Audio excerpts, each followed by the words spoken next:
Hello, everybody. It's your SelfShift crew back again. I'm Patrick. We've got Doug. Hey, Patrick, and everyone. And, and we're here to talk about an important topic today, right? A topic very much related to the human condition and things that both Doug and I have had to deal with and overcome in our lives. Today's topic is focusing on what is in your control. As a reminder, SelfShift is a peer-based group where we have practical discussions, share our experiences and approaches, and hold ourselves accountable. These are our approaches to the human condition. We are not clinicians, nor therapists, nor doctors. We're simply real folks discussing life challenges that we have faced and how we overcame them. We hope you enjoy today's discussion. All right, let's hit it. Focusing on what you can control and not what is outside of your control. I'm going to start with a quote from Steve Maraboli.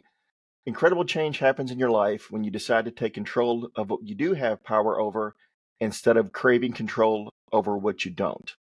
So this has been focusing on what is in my control has been an important life lesson for me, both personally and professionally.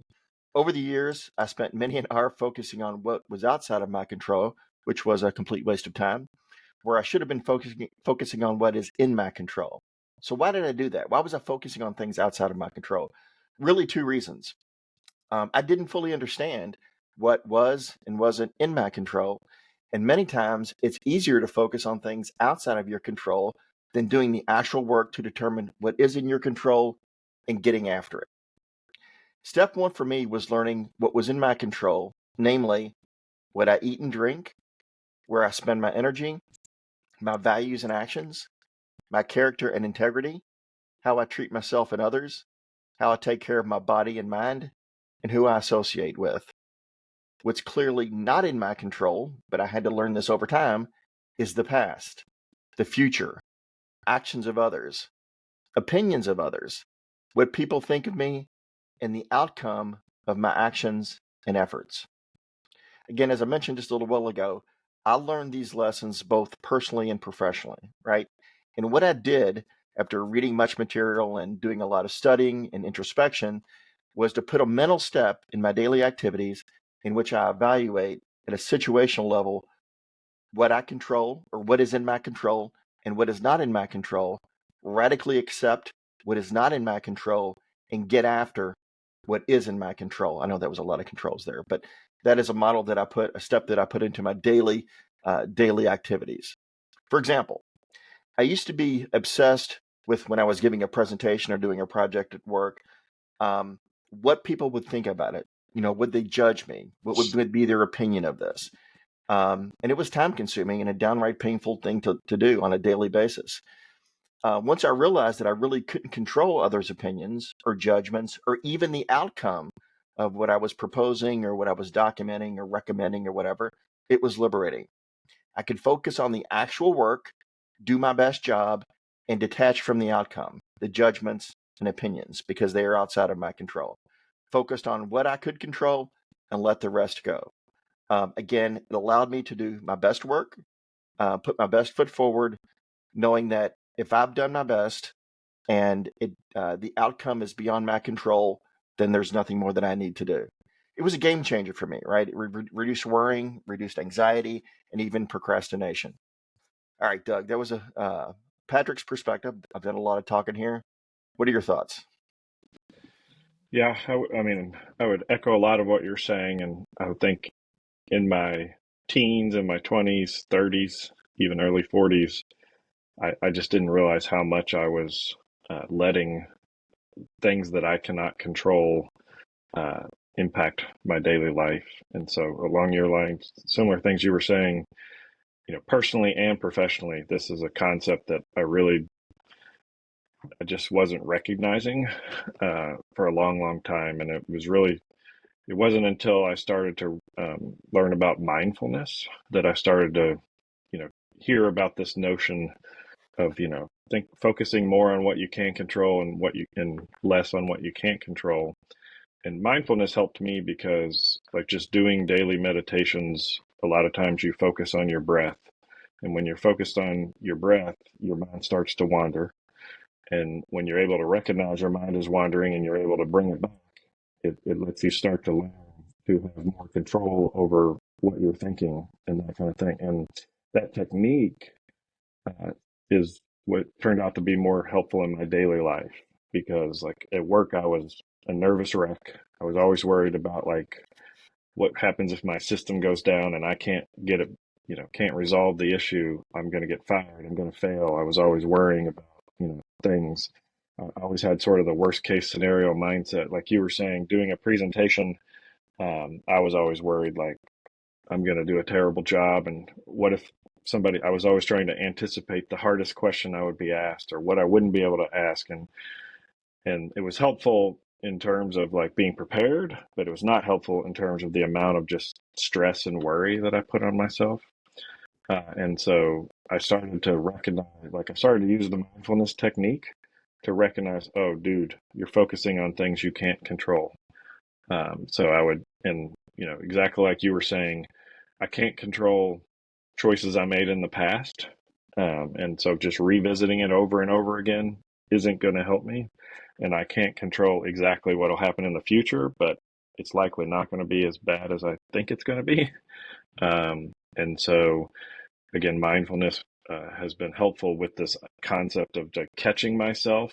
Hey, you're worrying about things you can't control and doing something about it. Now, I haven't been able to apply it in my daily life when I'm driving around and everyone else is a terrible driver. But I can't control them. But man, they need to get better. But and one other thing I'll just throw in is parenting.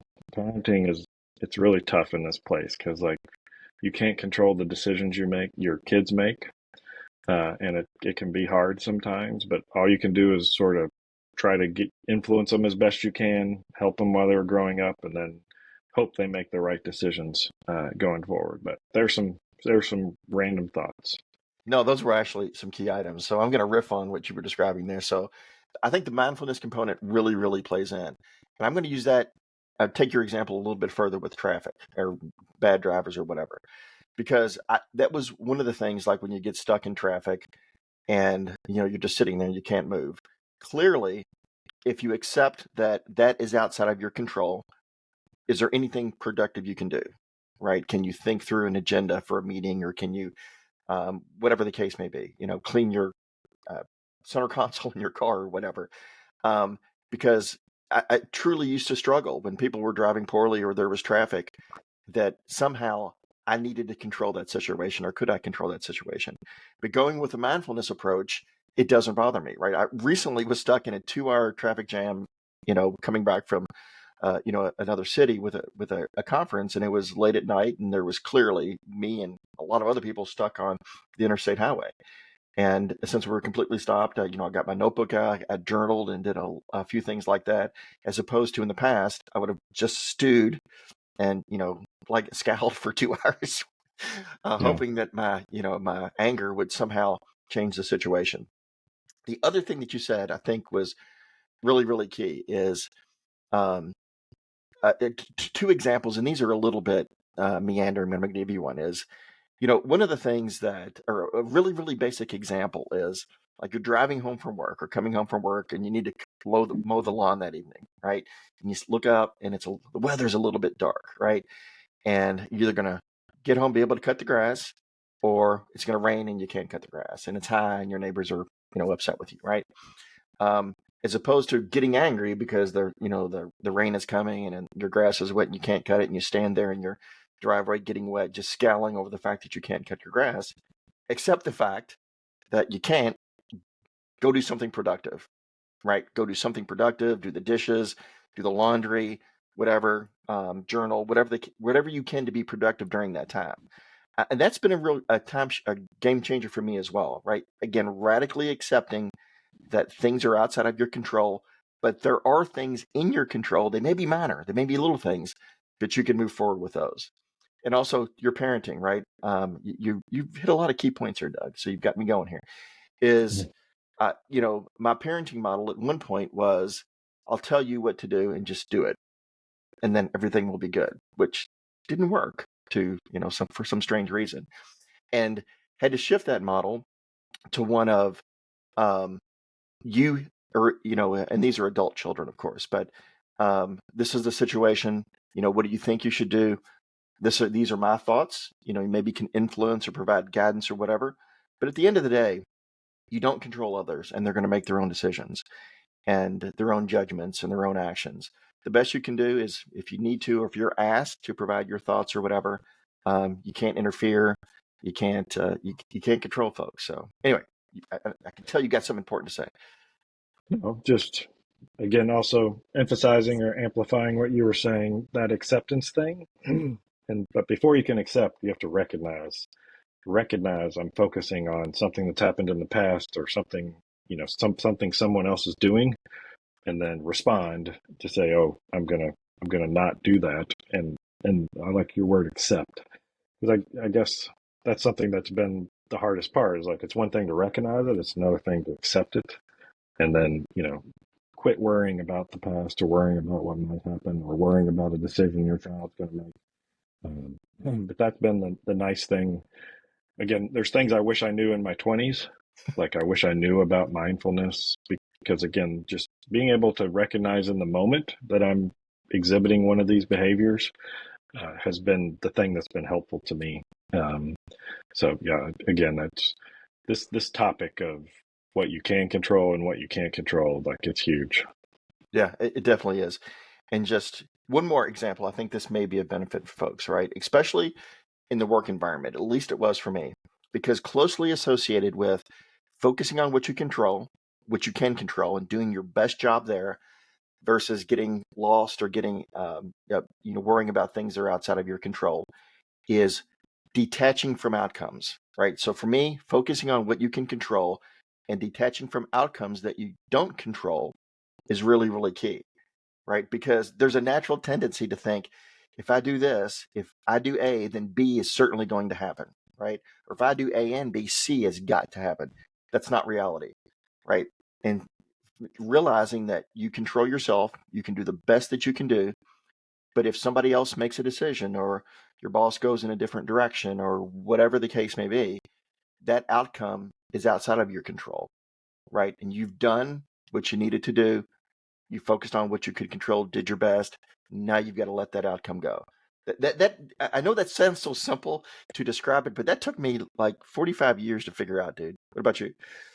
Yeah, I mean, that makes so much sense. Like, hearing you phrase it like that, the detaching from outcomes, because, again, that was always my fear. Like, I have a boss, um, current boss, and he was also my past boss, and he would tell you, like, Doug, you are way too worried about what might go wrong. You're worrying about fringe cases of things that might go wrong, and, like, to your point, like, the outcome's going to be the outcome, and you can, yeah, there's things you can do to prepare, but, like, you can't be so focused on, like, you have to detach from what might actually be the outcome. And even yesterday, we've had I'm in data and analytics, and we were having trouble with the source system data, and then an end user of my analytics, and trying to help them understand, like, I control the data from here to here. I don't control the data before it gets to me. And so there is a problem with the data, and I'm doing everything I can to get that corrected, but I can't control what happens before I get the data, right? And I don't know, just in work and personal life, and it's just everywhere. Yeah. Yep. And you again made another key point, and I think the term is catastrophizing. Like, and it's a Oh natural yeah. human tendency, like negativity bias. As humans, our brains are wired to see patterns, right? And also to or have a negativity bias, because, evolutionary, that's what kept us alive. So there is a tendency that you described very well to assume that the worst is going to happen, a And catastrophic yeah, event or catastrophizing. And again, yeah, not to talk over you. yeah, Sorry, but you just, that word, that's, boom. I've been a catastrophizer for 30 years. you got You the need to T-shirt, put huh? up a little graphic right here that says catastrophize. This is Doug, catastrophizer. Okay, that's Fraser. Yeah, it's. I think everybody does it, right? And even today I catch myself doing that. Like, ABC is going to happen, and G is really bad, and it's a foregone conclusion that's going to happen, and typically it doesn't, and it's outside of my control anyway. So I think although we're not going to be able to, we're coming close on time here. is the mindfulness that you talked about, and catastrophizing and those types of things certainly will be future discussions from a SelfShift perspective as we discuss topics that are very important to the human condition and that type of thing. So any parting thoughts, Doug?